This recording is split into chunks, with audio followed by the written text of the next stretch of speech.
The sound of a body hitting the hood of a truck cut through the cold morning air like a knife. Sharp, sudden, and wrong in a way that made every head in the parking lot turn. Callum Reeves didn't mean to see it. He was carrying a transmission filter across the gravel lot of his garage, hands already black with grease by 7:15 in the morning, and he happened to look up at exactly the wrong moment, or maybe the right one. He would spend a long time afterward wondering which. The man doing the shoving was wearing a county sheriff's deputy jacket. Harcourt County, the patch said, and he had both hands on the shoulders of a woman half his size. She was maybe 22, 23 at most, slight in her winter coat, and she stumbled backward into the truck hard enough that her groceries went down in the slush. A bag split open. Oranges rolled into the puddles between the parked cars. The deputy laughed. Not a surprised laugh, not a nervous laugh. A laugh that said he had done this kind of thing before, and it had never cost him anything. Callum set down the transmission filter. His name was Callum Reeves, and he was 26 years old, and he had been running Reeves Automotive on the edge of Millhaven, Ontario since his father's back gave out 3 years prior. The garage was small, 2 bays, a lift that needed replacing, a parts shelf that was always either too full or completely empty, but it was his or close enough to his that he had stopped thinking about the difference. He worked 6 days a week. He made enough. He kept his head down. He had learned, growing up in Millhaven, that keeping your head down was not cowardice. It was arithmetic.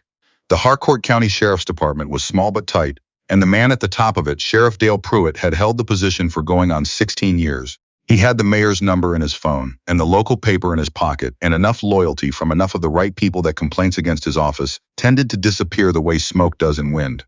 Without drama, without explanation, just gone. Callum knew this the same way he knew how to gap a spark plug or read a timing belt. Not from a book, from watching what happened to people who forgot it. But he had also grown up watching his father shake hands with every customer who walked through the door, regardless of whether they deserved it. And he had grown up hearing his mother say that the thing about looking the other way was that sooner or later you were looking the other way. So often you forgot which direction forward was. He crossed the parking lot. Hey, his voice came out steadier than he felt. Hey, that's enough. The deputy turned around. He was maybe 40 thick in the neck with the kind of sunburned face that comes from spending a lot of time outdoors doing things you enjoy. His name tag said Brecker. He looked at Callum the way people in positions of power sometimes look at people who are not, with a mild, patient contempt, like he was waiting for Callum to realize his mistake and back away. Garage boy, Brecker said. Keep walking. The woman was crouching in the slush, picking up her oranges, her hands shaking. She didn't look up. You all right? Callum asked her. She glanced at him once, quickly, the way you look at someone when you're calculating how much trouble looking at them is going to cost you. She had dark circles under her eyes and a scrape on her palm from the asphalt. She shook her head slightly, not answering the question, warning him off it. She's fine, Brecker said. This is a family matter. You don't want to make it your business. She's not family, Callum said. He had no idea if that was true. It didn't feel like it mattered. Brecker's expression didn't change, but something in his posture did. A subtle squaring of the shoulders, the body language of a man deciding to stop being patient. He took one step toward Callum. Son, I don't think you understand what you're getting into. Probably not, Callum agreed. But I've got the whole parking lot watching, and you've got a badge on, so maybe this is a good place to stop. He said it quietly. He was not a large man, 5'11", lean from years of physical work, and he knew he was not going to win a physical confrontation with a county deputy in a parking lot in broad daylight. But there were maybe a dozen people standing frozen between their cars watching, and Brecker knew it too. The deputy looked at him for a long moment. Then he looked at the woman, who had gotten her groceries back into the broken bag, holding the whole thing together with both arms. You stay available, Brecker said to her softly, in a way that was not soft at all. Then he walked back to his cruiser and got in and drove away without hurry. Because men like Brecker were never in a hurry. They had nowhere to be that wasn't already waiting for them. Her name was Saucy Dempsey. She told him this reluctantly, sitting in the office of Reeves Automotives, while he poured coffee into the least chipped mug he owned. She was 24. She worked as a parts runner for a distribution company out of Kingston. She had grown up in Millhaven, left for 3 years and come back 8 months ago when her mother got sick. Brecker, she explained, was her landlord's cousin. The landlord was a man named Vernon Aldis, and Vernon Aldis owned 11 rental properties in Harcourt County and had the legal creativity of someone who had been getting away with things for a very long time. He had raised her rent twice since she moved back, both times without proper notice, both times citing reasons that existed in the paperwork but not in reality. When she complained, the complaints went to the county housing office. The county housing office was headed by a woman who was Saucy said this without apparent surprise, married to one of Pruitt's senior deputies. It's a closed loop, she said, looking at the coffee. Everybody who could do anything about it is connected to somebody who doesn't want anything done about it.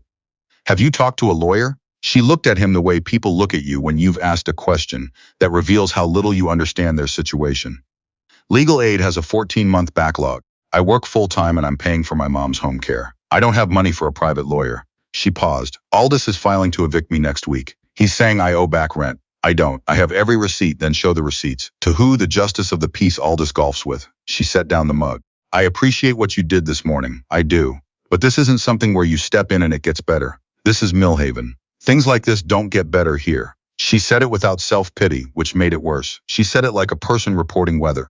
Callum didn't answer her, because he didn't have an answer that was worth anything yet. But he thought about what his mother used to say about looking the other way. And he thought about the 12 people in that parking lot who had stood there watching and not moved, and how he understood why they hadn't moved, and how understanding something and accepting it were two entirely different things. He called his uncle that evening. Mitch Reeves was 57 years old and had spent 22 of those years as a motorcycle patrol officer with the Ontario Provincial Police, before a knee injury retired him ahead of schedule. He now lived 40 minutes north of Millhaven, on a property he shared with 3 dogs and an extensive collection of vintage Harley parts. And he was the person Callum called when he needed to think out loud with someone who had no patience for wishful thinking. Aldous, Mitch said when Callum explained. There was a pause. Vernon Aldous, with the properties on the county line. You know him? Know of him. Known of him for a while, actually. Another pause. The cousin Brecker. He's been with the department about 8 years. Never been formally complained against, which in my experience means either he's clean or he's careful. He shoved a woman into a truck in a grocery store parking lot at 7 in the morning. Was anyone recording? Callum thought about it. He had seen at least 2 people with phones out. Maybe. That's your starting point, Mitch said. Everything else follows from evidence. You don't fight these people by getting angry. You fight them by being more patient than they expect you to be. She's getting evicted next week. Then you've got a week. Mitch paused a third time, longer than the others. You know the Iron Corridor guys? The chapter out of Bath? Callum knew who they were. Everyone in the county did. The Iron Corridor MC was not a club that inspired casual acquaintance, though in his experience the reality of them was somewhat more complicated than the reputation. He had done work on a few of their bikes over the years, jobs that came in quietly, were paid in full in cash, and came with the understanding that the work would be good and no one would ask extra questions in either direction. I know them a little, he said. Why? Because their president, Mitch said carefully, used to be a paralegal before, and because they have a particular dislike for men who use institutional authority to harm people who can't fight back. A pause. This is not a suggestion you do anything reckless. I'm saying there are people in this county who have been watching Aldous and Pruitt's office for a while, and they might have context that would help you understand what you're actually dealing with. Callum sat with that for a moment. All right, he said. The man's name was Raymond Ghost Arsenault, and he was not what Callum had expected. He was 51, broad across the shoulders with gray in his beard and the kind of quietness that doesn't come from having nothing to say.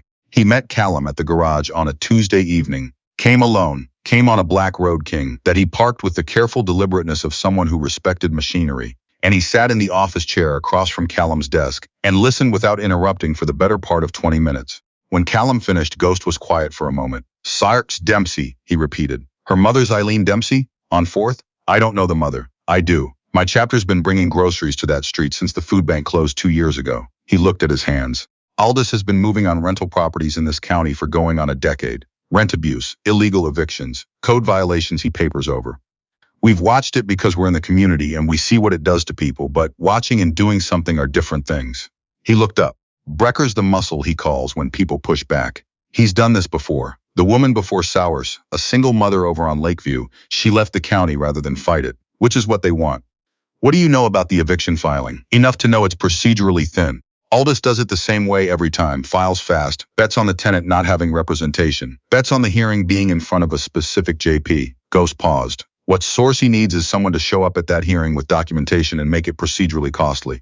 Hard enough to bully someone when there's a paper trail. She has all her receipts. Good. She needs those organized properly.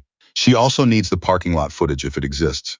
He looked at Callum steadily. You went out there alone this morning.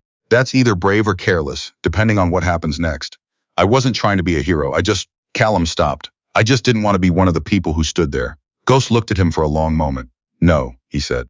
I don't think you did. He stood up and picked up his jacket from the back of the chair. I'll make some calls. We have people, legitimate people, lawyers, paralegals, housing advocates, who do exactly this kind of work. Quietly, without press releases, he paused at the door.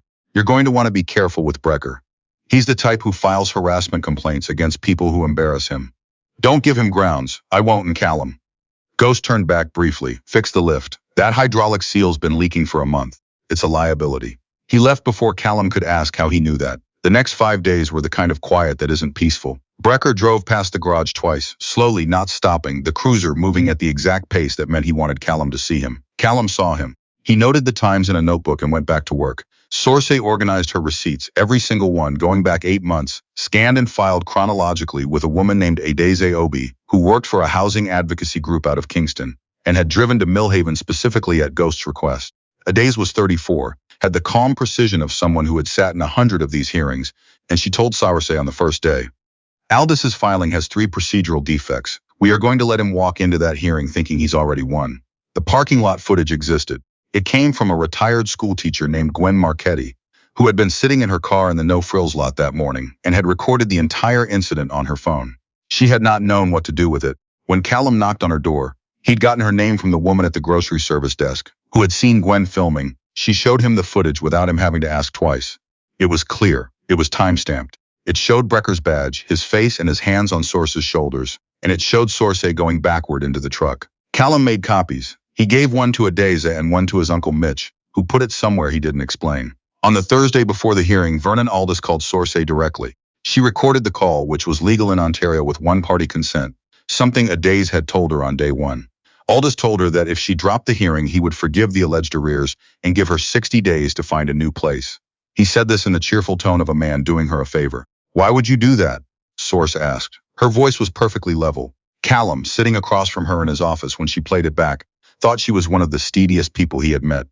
Because I'm a reasonable man, Aldis said on the recording, and reasonable men find reasonable solutions.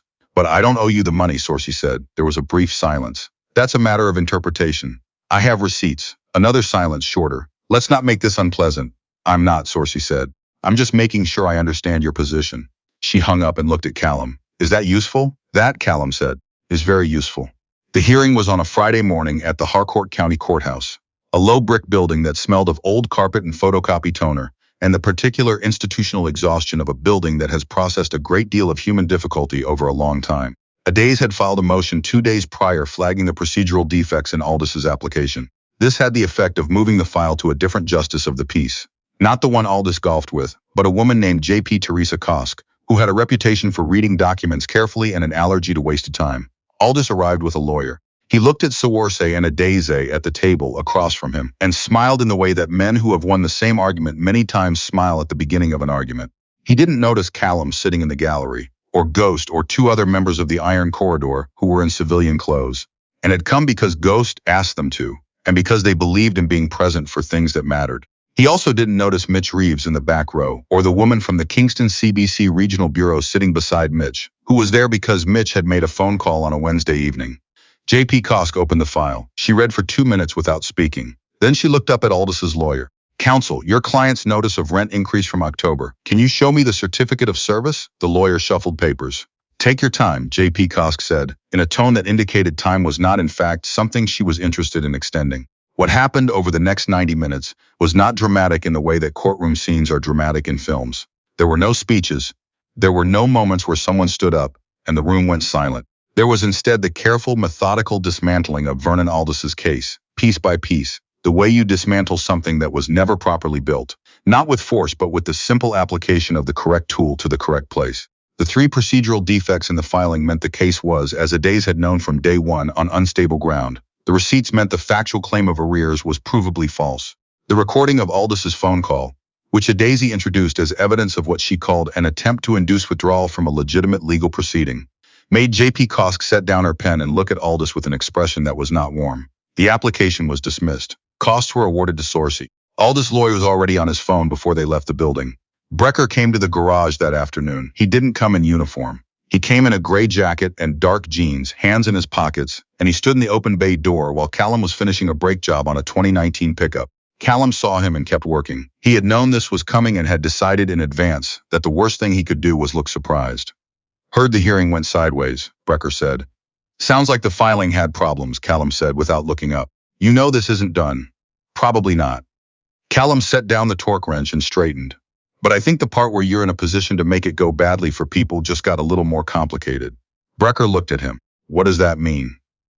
It means there's footage of you in the No Frills parking lot last Tuesday morning that's currently sitting with the OPP's Professional Standards Unit, Callum said.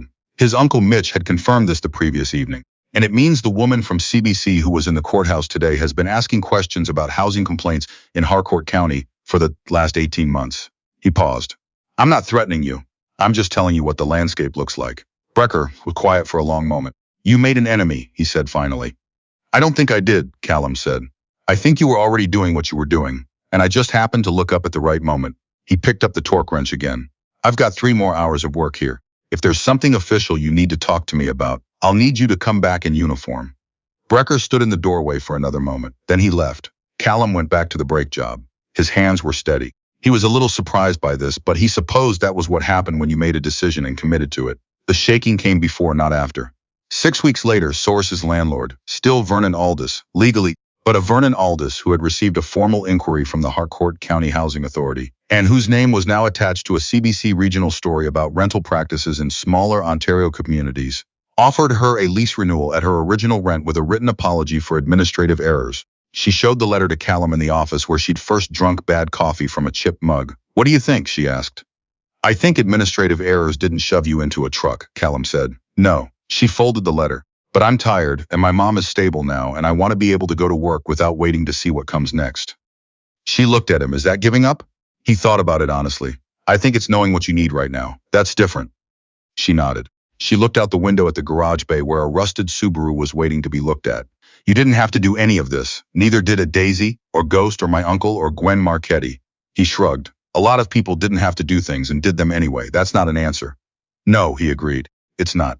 She accepted the lease renewal. She paid the exact rent she had always paid, with receipts she kept in 2 places.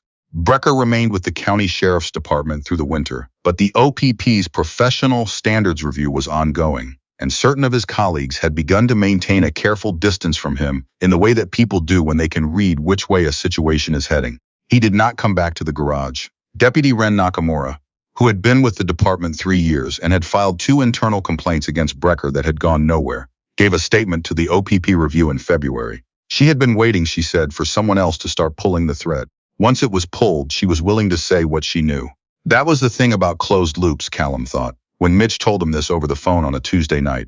They seemed airtight until they weren't. Until one person looked up at the wrong moment, or the right one. Ghost dropped a bike off at the garage in March, a '94 Sportster that needed a full carb rebuild, and left it without ceremony and picked it up 2 weeks later and paid without negotiating. And that was the nature of the relationship, which suited both of them. The hydraulic seal on the lift got replaced in February. It was overdue, and Callum had known it. And it was the kind of thing you put off when money was tight and the days were full. He did it himself on a Sunday morning while the garage was closed, the work taking longer than it should have because he did it carefully, the way his father had taught him. Not because anyone was watching, but because that was the only way he knew how to do anything. The lift worked properly after that. It held what it was supposed to hold. It didn't slip.